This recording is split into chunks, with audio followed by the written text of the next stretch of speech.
Purihin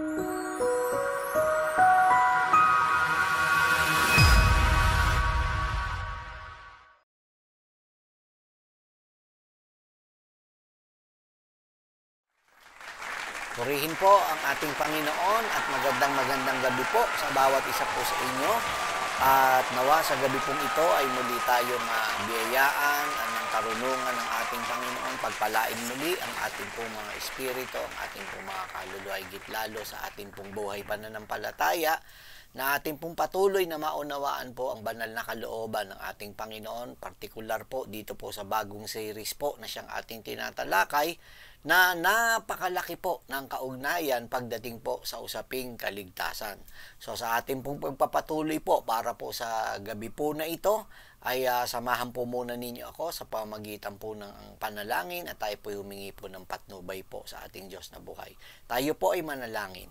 Aming Ama, sa oras po na ito, muli kaming nagpupuri at nagpapasalamat ang aming po mga puso para sa kabutihan at kagandahang loob na patuloy mong ipinararana sa buhay ng bawat isa, higit lalo sa inyo po mga anak.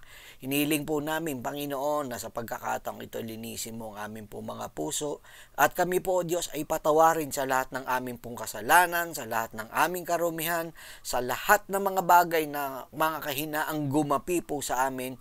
Patawarin mo po kami at hayaan po ninyo ng inyong banal na dugo, Panginoong Hesus, ang muling maglinis sa lahat ng aming mga pagkakasala. Inaanyayahan po namin ang iyong Santong Espiritu sa gabi pong ito na muling magbahagi ng karunungan, ng kaalaman, Panginoon, at dinadalangin po namin magbigay po ito ng conviction sa puso at sa buhay ng bawat isa. Higit lalo sa mga tagapanood na makakasama po namin sa mga oras po na ito. Kayo po ang siyang kumilos, manguna at mangusap sa kanila. Hayaan po ninyo, Panginoon, na maiparating mo, Lord, ang kaligtasan na napakahalaga na siyang dahilan.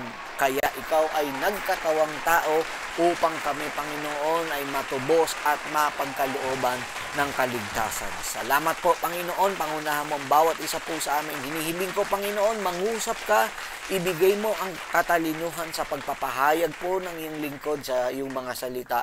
At hayaan po ninyo na ito'y dumating sa aming pong puso, sa aming pong buhay, sa aming mga pandinig, Panginoon, na ito po'y dumating ng may kapangyarihan buhat sa Espiritu po ninyong banal. Salamat po. Ito po ang aming hiling at dalangin sa pangalan ni Jesus.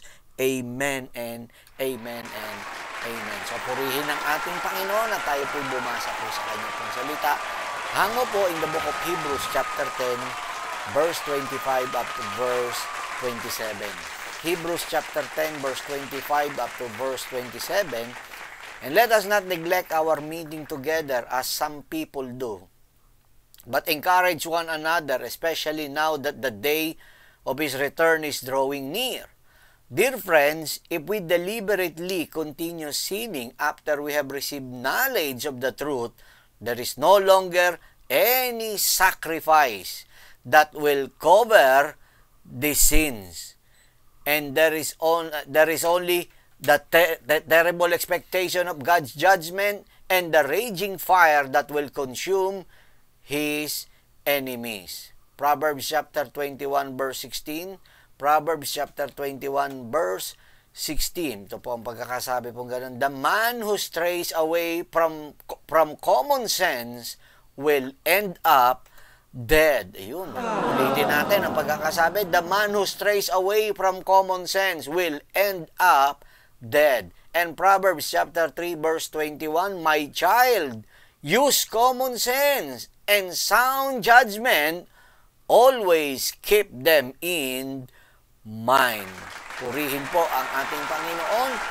Magandang gabi po sa bawat isa po sa inyo at tayo po ay narito po sa gabing ito at magsasama-sama po sa Huwebes po ng gabi po na ito upang ating ipagpatuloy ang ating pong nasimulan po na serye po na pinamagatan po natin. Ito po na unang-una po sa lahat, Salvation and Church Attendance. Salvation and Church Attendance. Praise the name of Jesus. And our first subject po na natalakay po natin last Thursday, tinalakay po natin church absenteeism. Is it really okay not to attend church worship service? And for tonight, dito po sa ating pagpapatuloy po na ito, ating pong tatalakayin po sa pangalawang subject po ng ating pag-aaral para po sa series po na ito ay pinamagatan po nating salvation and common sense. Ayan, salvation and common sense.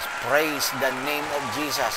So, I have mentioned last week that the entirety of this series po na ito ay atin pong pipilitin po na mabigyan po ng kasagutan ang mga katanungan po na ito, especially po ang mga katanungan po na ito na may kaugnayan po pagdating po sa tinatawag na kaligtasan. And since we have this series which has the title Salvation and Church Attendance, here are the questions about salvation and church attendance. So here are the questions about salvation and church attendance. First question, is it necessary to attend church to be saved? Kailangan po ba daw umattend ng church para tayo po ay magkaroon ng kaligtasan o tayo po ay maligtas? Ayan, ang tanong niya. Is going to church a guarantee of salvation? Ito po ba'y garantiya na kapag kayo nag-church ay maliligtas ka na? Magandang katanungan din po yan. Is it necessary to attend church? Kailangan ba na mag-church tayo? Kailangan bang sumamba ka? Kailangan ba na ikay naroroon paglinggo sa bahay panambahan ng ating Panginoon? And another question, is it really okay not to attend church worship service? Abay, okay lang ba? Ayos lang daw ba na wag kang umattend ng pagsamba pagka po linggo na yan? And then another question is church attendance? Church attendance. Pag sinabing church attendance, definitely po yung linggong panambahan nga, essential in our Christian or spiritual life. So, these are the questions that we will try, or we will attempt to answer in the entirety of the series na pinamagatan nga natin salvation and church attendance. So, may kaugnayan po yan. Pag pinag-usapan ng kaligtasan, siyempre po, kailangan po mabigyan ng liwanag po ito pong usapin pagdating po sa tinatawag na church attendance. And I believe, isa po sa I would say na controversial and hotly debatable questions about salvation. Ito nga ang ating tatalakayin po na ito sa gabi pong ito na is it possible to be saved even if I do not attend church? Posible ba ang isang mananampalataya o ang sino man tao, higit lalo yung nakakilala na sa Panginoon, posible po ba na ikaw ay maligtas sa kabila ng hindi ka sumasamba, sa kabila ng hindi ka nag-church, sa kabila ng hindi ka nagbibigay ng panahon dito po sa tinatawag po nating tagapagligtas, at yan ay walang iba kung hindi ang ating Panginoon. So we know that itong questions po na ito somehow parang isang katanungan na parang nakakatawa na rin at the same time. Yan. Sapagkat ito po naitatanong ng napakarami and mostly po ng mga nagbibigay lang naman ng katanungan po niyan, definitely po, wala pong iba po. Siyempre po yung mga lumiliban, ayan, yung mga laging uma-absent, ito yung sakit na nila bilang mananampalataya, iyan ang sakit nila, yung uma-absent o lumiban. When I am saying pag-absent po, I am referring, ito pong tinatawag po na ito na habitual, absenteeism po na yan, yung bisyo, yan bisyo na po nila. Merong mga ganyang mananampalataya, bisyo na po nila yung sila po'y uma-absent, na parang hindi kumpleto ang buwan po nila o masasabi po natin ang buhay Kristiyano nila nang hindi sila a-absent. Ayan, okay. So, these questions na mga tinanong ko po na yan na ating pag-aaralan, and for tonight in this subject po natin na ito, it will be answered in two ways. So, ito na po at ibigay na po natin ang kasagutan at ihanda po natin ang ating po mga puso. And most especially, I am referring this subject na tinatalakay po natin na ito, particular, ito po'y binibigay ko po sa lahat ng mga mananampalataya, to those who believe that they are Christians, to those who believe that they are born again, to those who believe that they are the children of God. Ibig po sabihin, para po sa atin po ang paksa na ating tatalakayin. In fact, the entirety of this series po na ito ay nakapokus po sa mga mananampalataya. So, tinatawagan po natin maigi po ang lahat ng mga mananampalataya, lahat ng born again, lahat ng anak ng Diyos, makinig po tayong maigi po para po sa ating pagtalakay po dito po sa kabuuan ng series po natin ito. So first for tonight, now let's talk about utilizing common sense. Utilizing common sense in addressing these questions about salvation and church attendance. So, kinakailangan po kasi nagbigay sila ng katanungan. Sometimes, may mga tanong na mainam din na masagot po ito sa pamamagitan rin ng tinatawag na katanungan po muna bago ibigay yung tinatawag na pagpapaliwanag. Okay, no? Itong tanong po na ito, the questions that I have asked earlier, particular for tonight na ating tatalakayin, with the subject salvation and common sense, is it possible to be saved even if I do not attend church? Posible ba na ako'y maligtas, no? Sa kabila ng ako ay hindi sumasamba sa ating Panginoon. You know, these questions, itong tinatanong po na ito, this is a very foolish question as by people who are ignorant of God's Word. This is a very foolish question asked by people who are ignorant of God's Word. Ang tanong po na ito, yung mga nagtatanong ng ganitong klaseng katanungan po, ito pong tanong na ito ay nababanggit o nakakalkal ng mga tao po na kulang po at hindi po sapat ang tinatawag na pangunawa pagdating po sa salita ng ating Panginoon. No? So, in other words, it is a dumb question asked by people who do not know the Word of God, who do not know the will of God. In the first place, if they know the Word of God, they would not have asked such questions if they know the Word of the Lord, no? Kasi kadalasan alam po ninyo, kahit po ang sinong mga pastor po, kapag sila'y nagbibigyan at nabibiyayaan ng pagkakataon na makapangaral, na makapagbigay ng mensahe patungkol po sa paksa po na ito, alam po ninyo, pag tinalakay po yung church attendance or church worship, no, or worshiping God po na yan, definitely po, it will require, no, na yung ating pong physical ay dalhin po natin sa bahay panambahan ng ating Panginoon.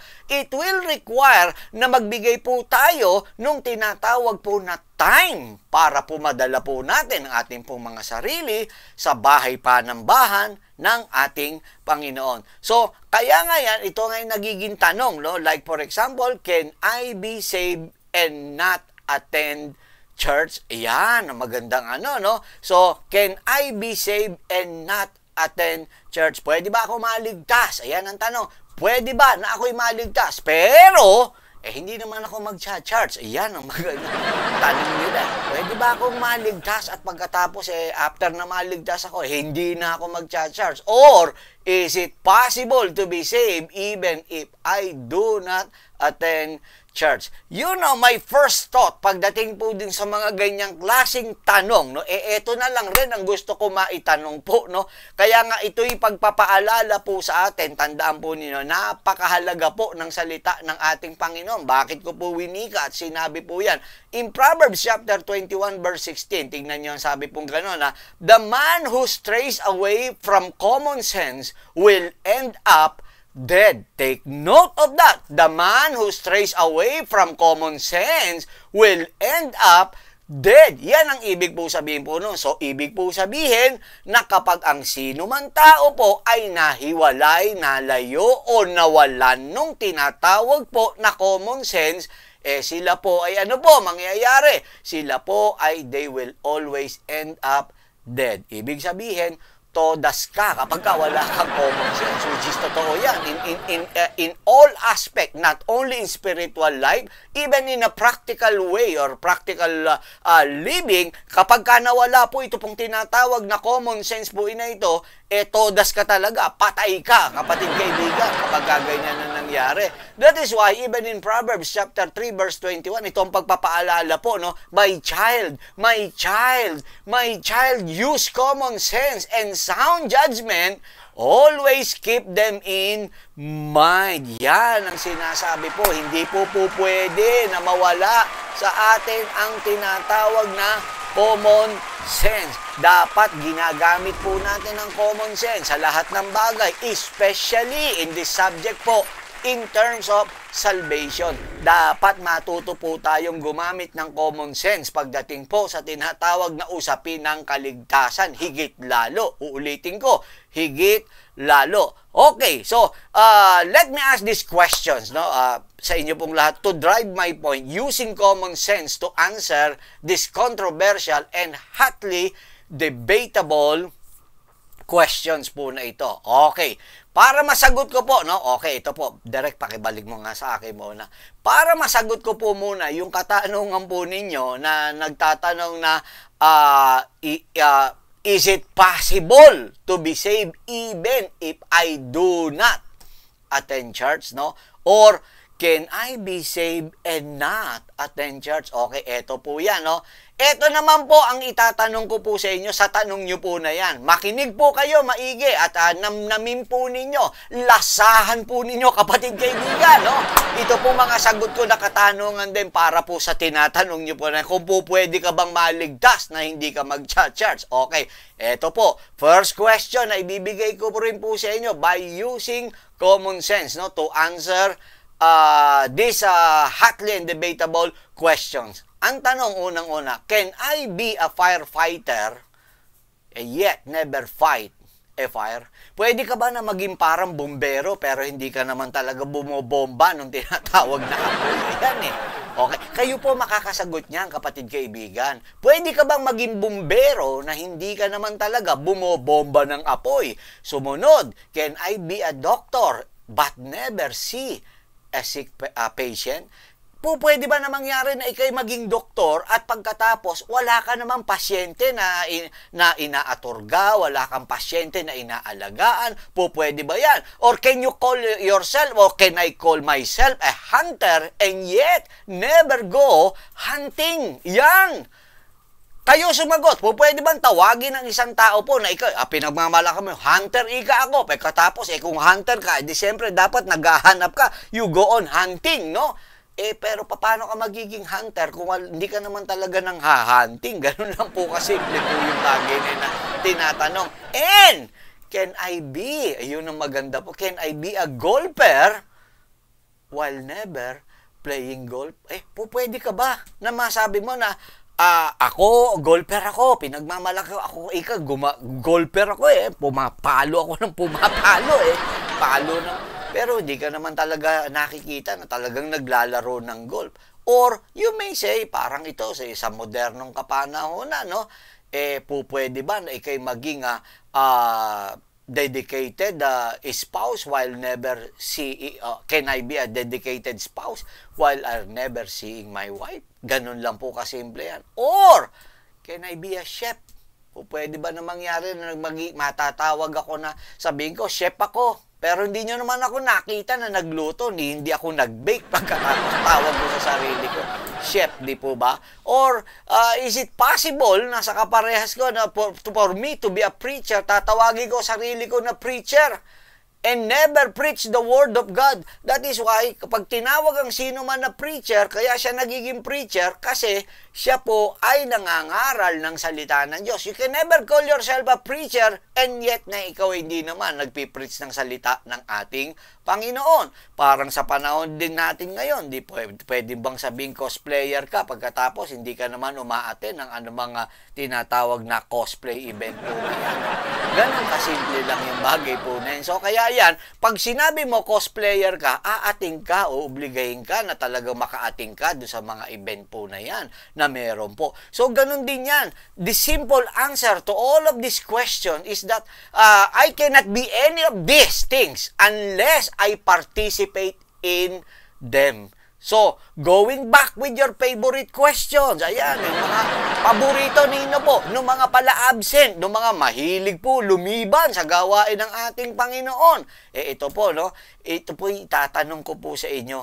Ang magandang tanong ko, can I be a Christian and not go to church? Pwede mo ba na masabi mo, kapatid kaibigan, na ako ay Kristiyano? sasabihin natin Kristiyano tayo pero hindi tayo nakikita sa gawain ng ating Panginoon? Paano mo masasabing Christian ka? Paano mo masasabing anak ka ng Diyos? Paano mo masasabi na ikaw ay born again pero pagkatapos ikaw ay paliban-liban, di po ba? So, let me rephrase that question, no? If I am a born again Christian, why would I not want to attend church and be in the presence of God? Yun siya. Kung ikaw nga naman talaga isang born-again Christian, bakit aayawan mo ang pagdalo sa gawain ng ating Panginoon? Bakit aayawan mo ang pagpunta sa presensya ng Panginoon? Bakit aayawan mo ang pagpunta sa bahay panambahan ng ating Panginoon? Yan ang siyang ibabalik kong katanungan ko po sa inyo. Sapagkat kung ating titignan, Matthew chapter 18 verse 20, the Bible is very clear. Jesus Christ Himself speaking, ano ang sabi niya pong ganon? For where 2 or 3 are gathered together in my name, there am I in the midst of them. So kaya malinaw na sinasabi ng Lord, for where 2 or 3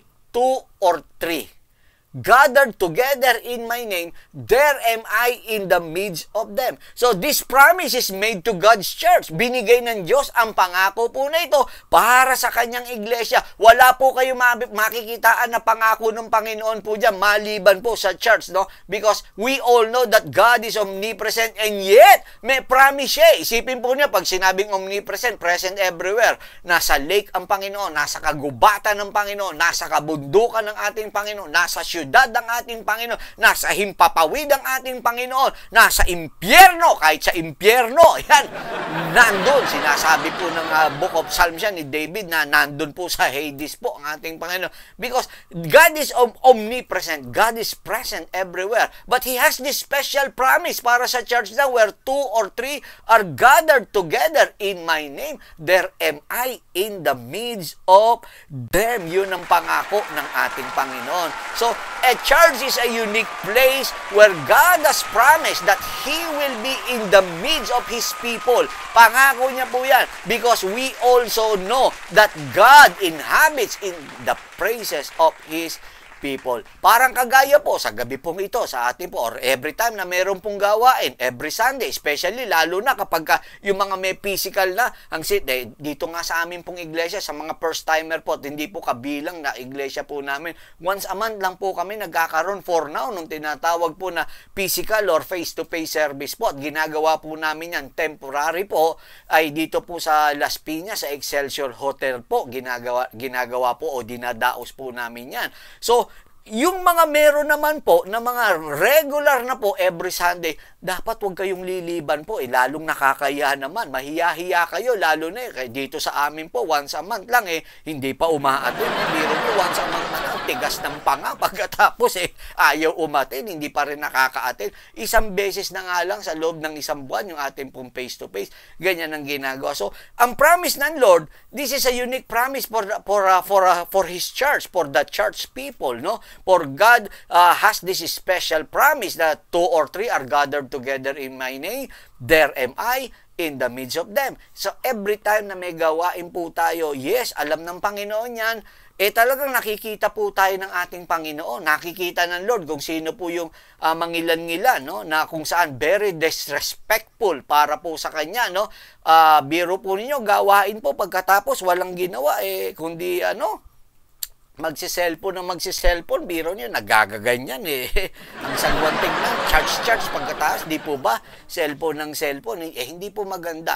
Hindi kainaman yan sa mata ng very disrespectful po yan. Pagkatapos, pagdating sa Word of God, nababastos-bastos po. Pati po yung mga minsan naman, biro nyo, napupuna ko lang, na-obserbahan ko, yung iba naman talagang nasa gawain na ng Panginoon, doon pa magugugupit ng kuko ayusin yung kuko, panaytingin ng biro nyo, gawain ng Panginoon, may nagpipreach, may nangangaral, pagkataas gumagan, di po ba kabastusan po yung bagay po na yun?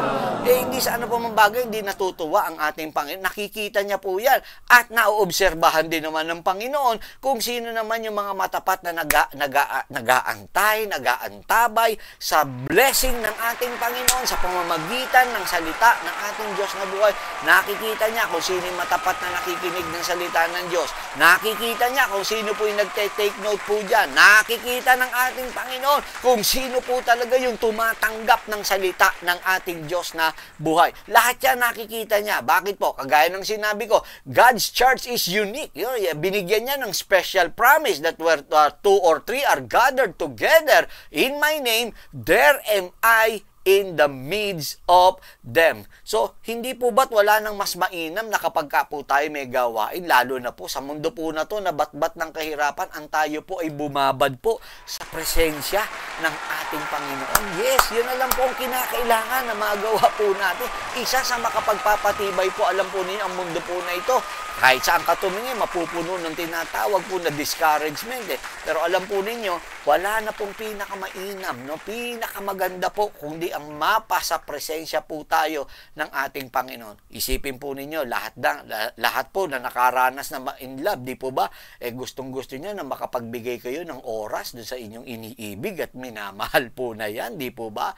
Yes, ganun ang nararamdaman po ng sino mang umiibig. Talagang gusto niya, kasama niya po yun. At pagkatapos po, pinagpapatuloy niyang, how shall I say this, yung pinagyayabong, ayan, pinagyayabong niya yung kanya pong pagmamahal dun sa kanyang iniibig po na yun. So, ganun din sa ating Panginoon. Walang pinagkaiba po yan kapag ganun. Kaya sa ating pong lahat na naririto, ang reaksyon natin kapag po merong yung mga gawain po. Actually, mostly po, dalawa lang naman po yan. Yung pinaka midweek service at saka po yung pinaka Sunday na big event or Sunday corporate worship na yan, ay dapat po dumalo po tayo kapag ganyan. Pagdating ng mga ganyang araw po, talagang dapat nagkakaayaan tayo na sinasabi natin, tara, tayo po tumungo sa tahanan ng ating Ama, ng ating Diyos na buhay.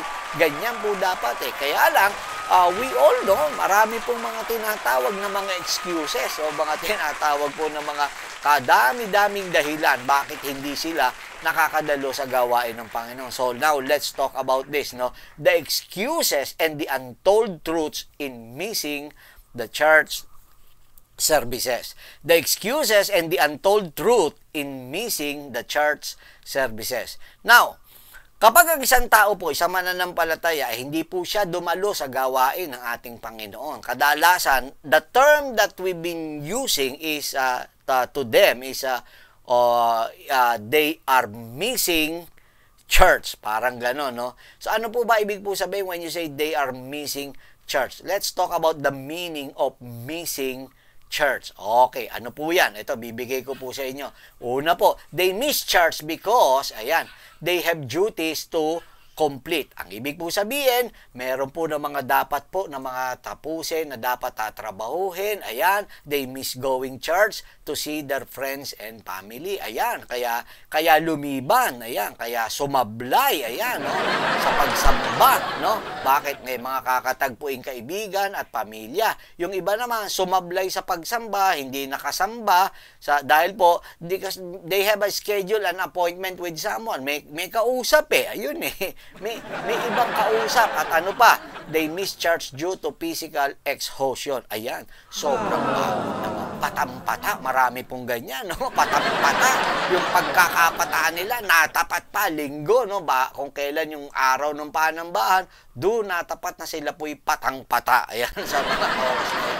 Now, ano ang ibig po sabihin po kapag sinasabi po talagang they miss the church? Actually, iba po These are the untold truths, kagaya ng sinabi ko, in missing the church, no? Ano po ito mga bagay po na to? Ang totoo po niyan, they skip the church, no? Because ito po ang dahilan. Some chores were more important than being in God's presence. And friends is coming, and they are more important to me. Being in the Lord's presence. I had meeting with someone who is more important than being in His presence. Ayan, puro mas mahalaga yung iba. In short, ayan, no? Mas mahalaga yung pagpapahinga ko kesa sa ako ay sumamba. Mas mahalaga yung kaibigan ko, mas mahalaga yung ka-appointment ko, mas mahalaga yung kausap ko, mas mahalaga yung kapamilya ko na darating o bibisita o kakatagpuin ko o kung sino man ang aking kakatagpuin, mas mahalaga sila kesa sa ating Panginoon. Yun lamang po ang ibig po sabihin po niya, no? Pero tandaan po ninyo, maging marami man ang inyong mga tinatawag po na mga excuses po na yan, wala pong pinagkaiba po yan doon sa parable na binigay po ng ating Panginoon dito po sa the parable of the great banquet po na to. Anong sabi ng Luke chapter 14? In Luke chapter 14 verse 18, ito po ang pagkakawika ng ating Panginoon. But they all had the same idea. They began to make excuses. Yun ang ginawa po nila eh. They began to make excuses in some translation. Ito pong sabi ng NLB translation. They all gave different reason why they could not come. Ayun, kita nyo, tumpak na tumpak. Ganun, sakto. Ayan. Saktong-sakto. They all gave a different reason why they could not come. Kaya hindi makakarating. Yan, nakapagbigay po sila. So, let me ask again this question. Is it possible to be saved even if I do not attend church? Posible ba na maligtas ang sino man? Posible ba na maligtas ang kahit na sino na mananampalataya, anak ng Diyos, born again, kapag ka siya ay hindi nag-charge? Posible ba? Okay. You know, again, pag ginamitan natin ng tinatawag na common sense, eto lang po yan, no? Kung ako po ay merong kaligtasan, no? Ako'y ligtas. Ayan. At matapos na ako'y maligtas, hindi po ako mag-charge. Ito po ang aking personal na pananaw. Hindi ka po niyan dadalhin sa tinatawag na kalangitan. Bakit po? Dahil dito sa lupa pa lang, kung ang presensya ng Panginoon ay hindi lagi mong nararamdaman, papaano mo gugustuhin sa langit na naroroon lagi ang presensya ng ating Panginoon?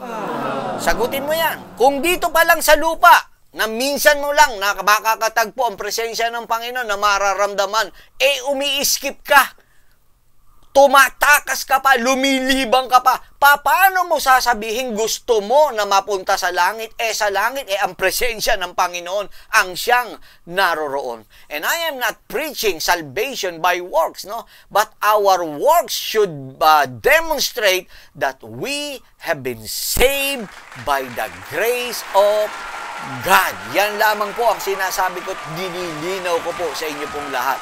Ngayon, ang tanong na pangalawa, what does the scripture say about church attendance? Ano po ba ang sinasabi po ng salita ng Diyos patungkol po dito sa tinatawag na church attendance? Ngayon, on matters of salvation and church attendance, my question is this: who has the final say? Mahalaga ba ang sasabihin ng kung sino man tao? Mahalaga ba ang sasabihin ko? Mahalaga ba ang sasabihin ni ganito, ni ganyan, na kung sino man? Listen to this. I have mentioned this last week and let me say it once again. It doesn't matter what you think about the subject or what I think about it. What matters is what the Lord thinks about it. Yun ang mahalaga po. Ano ibig mo sabihin? Kapatid, kaibigan, hindi mahalaga ang opinyon ko, hindi mahalaga ang opinyon mo, hindi mahalaga ang opinyon nating lahat na milyon-milyon, kahit anong daming opinyon pa natin. Ang pinakamahalaga po ay walang iba po kung ano po ang sinasabi ng salita ng ating Panginoon. Ano po ang sinasabi po ng salita ng ating Diyos na buhay? Yun po ang siyang mahalaga at importante po niyan. Kasi kung titignan po natin, hindi naman, it makes no difference, no, what I think about it, no. Ganon din naman, no? It also doesn't matter what you think, anong sa paksa po na ito.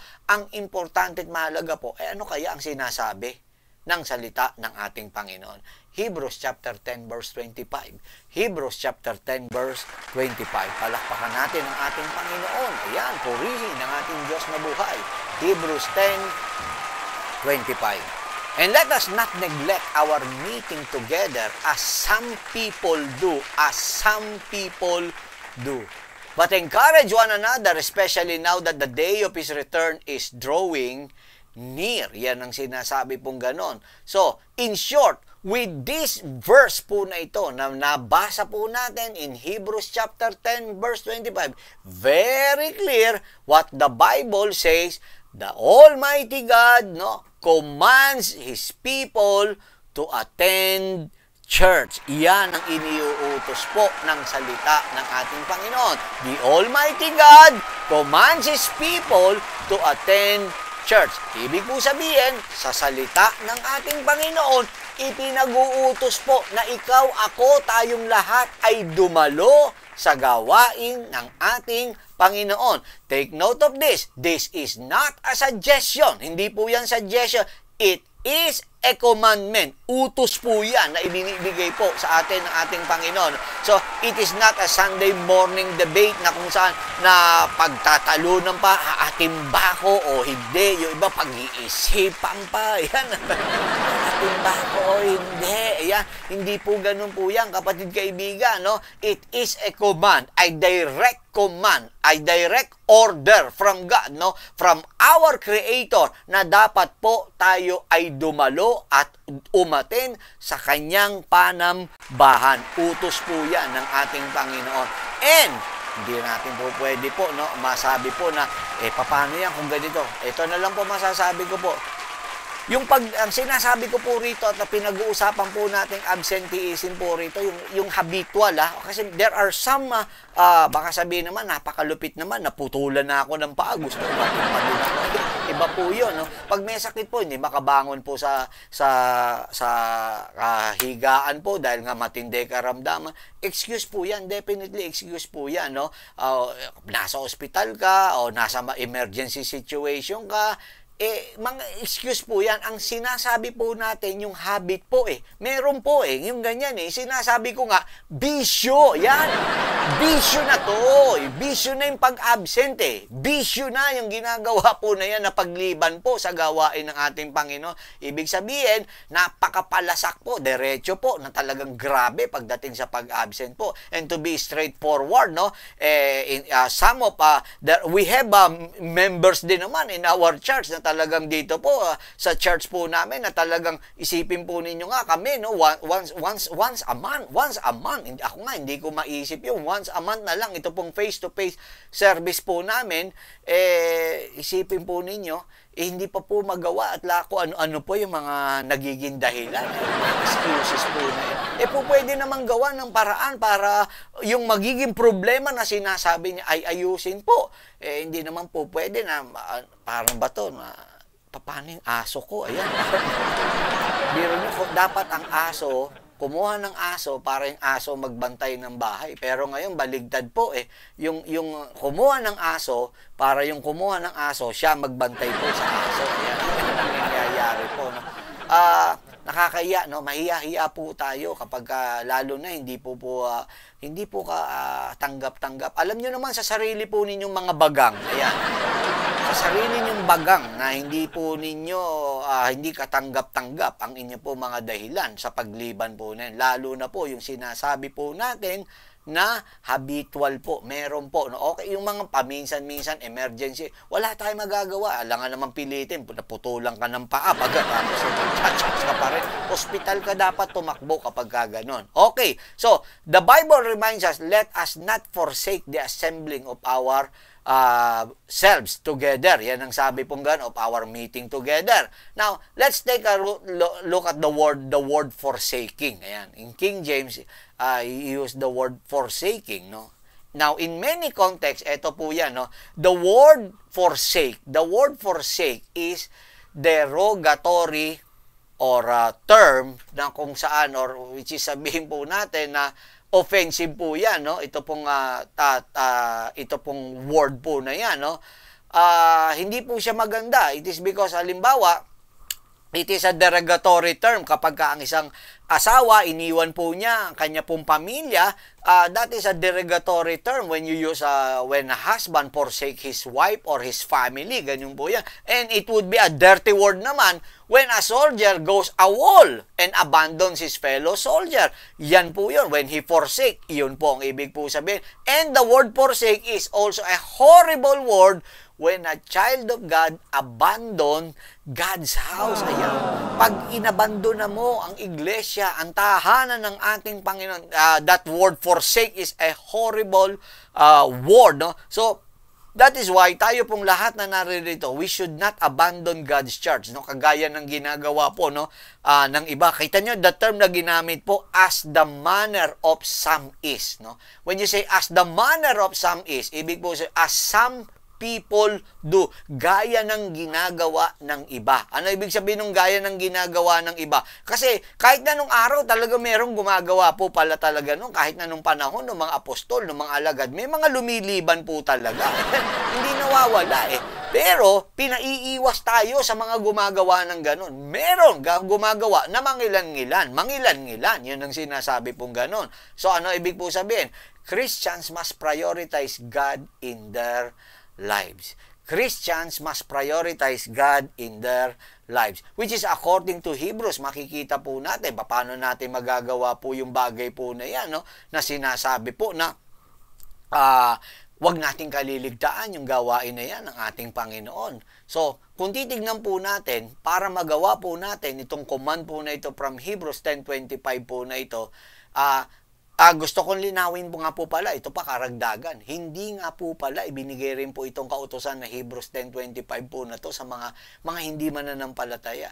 This has been a commandment ng ating Panginoon, an instruction para po sa lahat ng mga anak ng Diyos. Ayan, sa mga born again po yan, sa mga mananampalataya po. Hindi po yan sa mga unbeliever na wala tayong aasahan sa mga unbeliever pagdating po sa ganyan. No? Ang mananampalataya ang inuutusan. Ngayon, paano natin magagawa yung Hebrews 10:25 na? Ito po, in 1 Corinthians chapter 10 verse 31. 1 Corinthians chapter 10 verse 31. Anong sabi pong ganon? So, whether you eat or drink or whatever you do, do it all for the glory of God. Ayan, kahit ano raw ang gagawin natin, kakain ka, iinom ka, o ano man daw ang gagawin po natin, gawin daw natin para sa kaluwalhatian ng ating Panginoon. Gawin daw natin para mag-glorify ang ating Panginoon.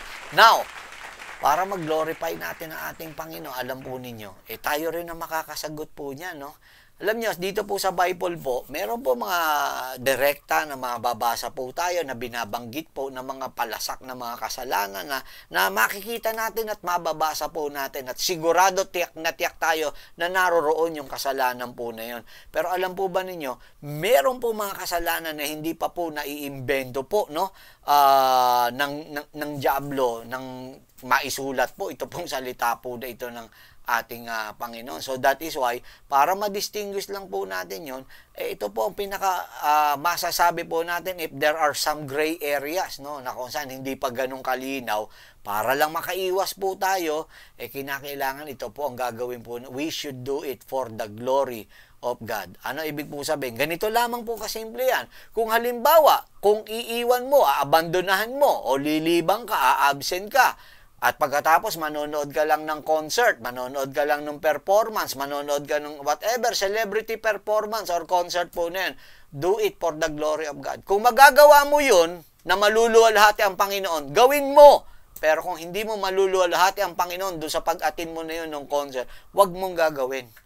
Halimbawa, sa tithing lang na yan, no? Kung halimbawa, yung tithes mo na dapat ibibigay mo sa Panginoon. Simpleng-simple lang po yan. Kung yan gagastusin mo, halimbawa, dadali mo sa SM, ayan, dadali mo sa McDonald's, dadali mo sa Saburi, no? Dadali mo sa Chowking, kung saan mo gusto dalhin, dadali mo sa pang-outing, yung tithes mo na yan, gawin mo yan for the glory of God, no? If you can glorify God, no, by not giving your tithes, no, to your church or churches, sa inyo pong lahat na narito, gawin mo yon for the glory of God. But if you cannot do it for the glory of God, simpleng-simple, wag mong gawin. Ganyan ang common sense po, no? Kapag halimbawa, makakagamit ka ng panahon mo sa panonood, sa paglalaro, ng whatever na and you can do that for the glory of God. Kesa doon sa hindi ka atin ng Bible study, hindi ka atin ng small group ninyo, or discussion po ninyo, para lumago kayo sa salita ng ating Panginoon. Kung magagawa mo yan for the glory of God, sige, gawin mo. Okay lang. Gawin mo nang gawin.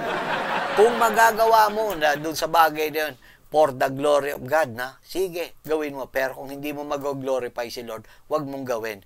Kung meron kang panahon para kausapin yung mga kaibigan, makipag-ututan dila, kung kanino man, pero wala kang panahon para makipag-usap sa ating Panginoon, paano mo mag-glorify ang ating Panginoon? Kung halimbawa, kaya mo mag-glorify si Lord do sa paghuhuntahan mo na yun sa mga kaibigan at wala kang time sa Lord, sige, gawin mo lang. Gawin mo lang ng ibig sabihin, ganyan lang po kasimple. Whatever na gagawin mo, sa tingin mo na mag-glorify mo ang Panginoon, gawin mo nang gawin yung bagay na yan. Yan lang, ganun kasimple. Pero kung hindi mo mag-glorify si Lord ron, huwag mong gagawin. Parang simpleng-simple. Masasabi mo ba na sa pamamagitan ng pagpatay ng kapwa mo tao, mag-glorify mo ba Panginoon doon?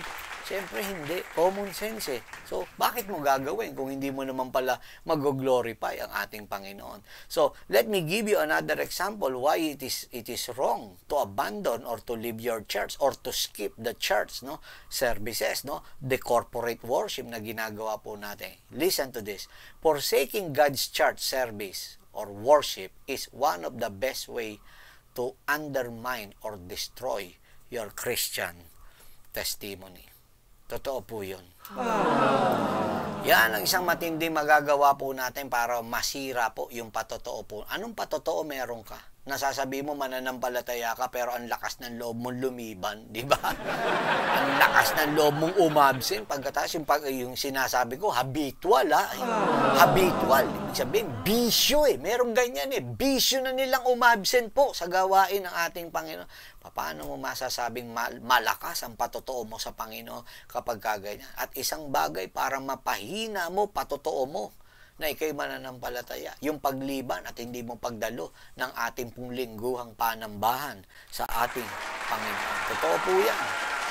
Kaya yan ang pangwasak po eh. So, dahil po dyan, tatanungin ko po kayo, no, kung tayo po'y makakarating po sa langit, no? Siyempre po, marami pong mabibigla pagdating po sa kalangitan. Bakit mabibigla?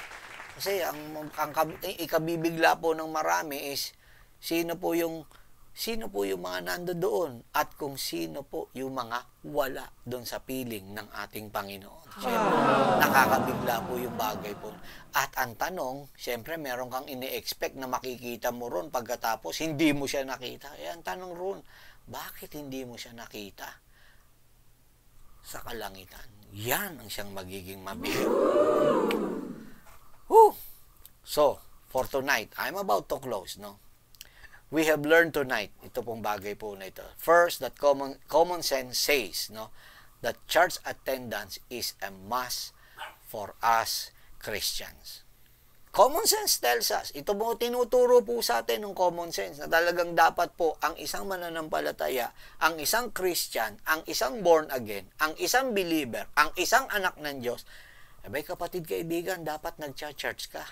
Yan ang ibig po sabihin po noon. At pangalawa po, according to the Bible, eto po, no? Church attendance is required for Christians. Not only na talagang ito po sinasabi ng common sense sa atin, but ayon po sa salita ng ating Panginoon, church attendance is required for Christians. Nire-require eh. Kailangan po na yung bagay po na yan. At higit sa lahat, dapat na makita rin po natin ang katotohanan po na ito. Ito ang isang maganda na dapat nating makita. Ito pong si Jesus Christ. Christ served as a model for church attendance. Yan yan dapat na makita po natin. Christ served as a model for church attendance. Bakit ko po sinabi? Kasi kung titignan po natin, ang ating Panginoon, sinabi po ng kanyang salita na talagang ito'y practice ng ating laging ginagawa ng ating Panginoon, na siya po ay na nasamba. Halimbawa, like for example, sa Bible po, no, marami po na talaga dito po sa Bible na makikita po tayo na hindi man nabanggit, pero kung ano po yung ibinigay po sa atin na parang pamantayan, yun na po ang dapat nating sundan. Like for example, God established the precedent for baptism is by immersion. Pag sinabing immersion, paglulubog po talaga yan. Nakita naman natin, inilubog. Bakit ka magwiwisik? Wala ka namang nakita po dito po sa Bible na nagkawisikan ng bautismo. Bakit gagawin mo yung bagay na yun? Ganun kasimple po. Nakita natin, wag rin po tayo magagalit. Sa karami-rami po na mga sitas, mga verses po, especially in the book of Acts, na ang baptism po ay ginawa lagi in the name of Jesus Christ. Bakit natin pagpipilitan yung isang sitas lang na nakita po natin at hindi ma-reconcile yung katotohanan po na yun? Ganun kasimple lang po yun. So kung sa Bible po, ang baptism by immersion, it follows, no? Siyempre po, with the use of our common sense, ganun din tayo by immersion, hindi pang wisik-wisik ang gagawin po natin. Ang baptism in Jesus' name ang tanggapin po natin na baptism, no? Tignan po ninyo, kahit nga ang ating Panginoon sa pagbibigay nga niya ng halimbawa, tignan po niyo. Ito po ang pagkakawika po in Luke chapter 4 verse 16. But before reading that, makikita natin, Jesus Christ, no, Christ did not simply preach church attendance. Ito po, no. It was so vital to him that he provided an example for us to follow. Ito yung halimbawang binigay ng Panginoon. Ano yung halimbawa? Luke 4:16. Basahin po natin. Luke 4:16. And he came to Nazareth where he had been brought up, and as his custom was, ibig sabihin ng as his custom was, yung kanyang nakaugalian. He went into the synagogue on the Sabbath day and stood up to read. Kita nyo, pumupunta siya lagi sa synagogue. Lagi po siyang naroroon. That is their place of gathering na nagtitipon-tipon sila. In some translation, ito in NTE or New Testament for Everyone translation, ito ang pagkakasabi ng Luke 4:16. Basahin po natin. Ito po ang pagkakasabi. He came to Nazareth where he had been brought up on the Sabbath. Ito na, on the Sabbath, as was his regular practice. Ayun, regular practice ng Panginoon nang pumunta po sa synagogue. He went into the synagogue and stood up to read. Ayun ang sinasabi po. So, tignan mo, magmula bata pa siya, ginawa niya na po yan. So, hindi po natin nakitaan ng halimbawang Panginoon na pa-absent-absent. Na kaya gagayahin natin na talaga kaya ka pala absent dahil ang Panginoon pala absent. Ganun kasimple lang po yung bagay po na yun. So, going back to our questions, no? Can I go to heaven, no, without going to church? Yan ang or is it possible to be saved even if I do not attend church? Okay, eto po ang sagot diyan. Common sense as ito ang tanong sa atin ng common sense.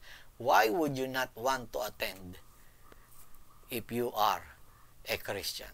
Bakit mo gugustuhin mo na hindi ka dadalo kung ikaw naman ay mananampalataya?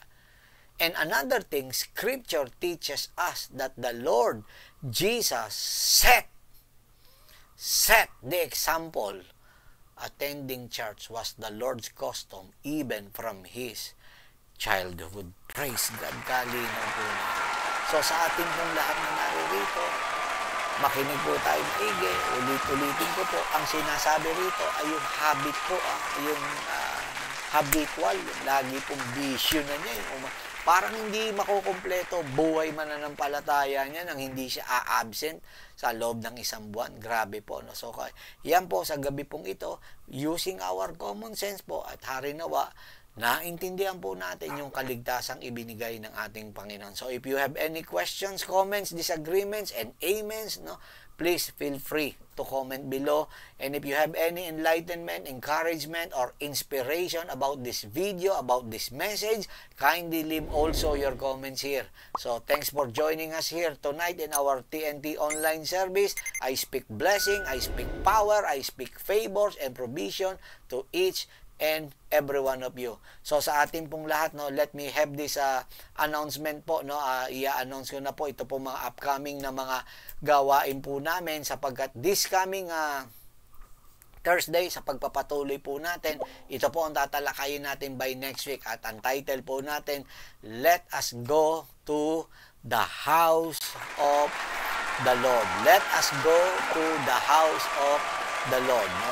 So, yan po ang isang pagtalakay po natin next Thursday po, no? Next Thursday, let us go to the house of the Lord. Yan ang pagpapatuloy natin. And, no, eto na po, yung ating pong face-to-face na po na service, i-announce ko na po, this coming April 30 po, 9 a.m. sa The Excelsior Hotel.